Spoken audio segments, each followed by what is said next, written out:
உங்கள் சாந்தி சிட்டி தாங்க பேசுகிறேன். இன்றைக்கி நான் எங்கள் ஃப்ரெண்டும் வெளியே போகும்போது நான் கார் ஓட்டுறத அந்த அம்மா எடுத்தாங்க. யாருன்னு தெரியுமா? குண்டு கத்திரிக்காய் தாங்க அவங்க எடுத்தாங்க. சரி, நானும் அவங்களும் 2 பேரும் வெளியே போயின்னு இருந்தோம். அப்போ போகிற வழியில் ஆற்காட்டில் பார்த்தீங்கன்னா ரொம்ப கூட்டமாக இருந்தது. என்ன இவ்வளோ கூட்டம் இருக்கேன்னு நானும் பார்க்கும்போது இந்த அம்மா அவங்க மூஞ்சி வச்சு ஹாய்ன்னு சொல்லிவிட்டு சரின்னு பார்த்தா சாமி ஊர்வலம் வந்தது.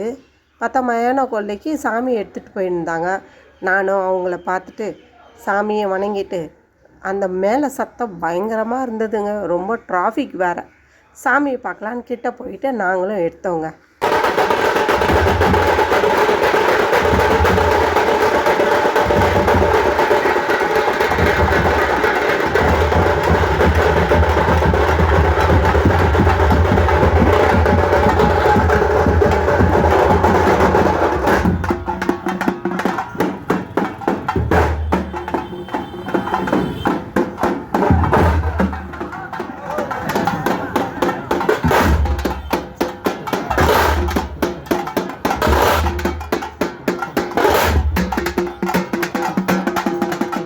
வீடியோ பிடிச்சிருந்தால் லைக் பண்ணுங்கள், சப்ஸ்கிரைப் பண்ணுங்கள், பெல் பட்டன் கிளிக் பண்ணுங்கள். அடுத்த வீடியோவில் நான் உங்களை சந்திக்கிறேன். பாய்.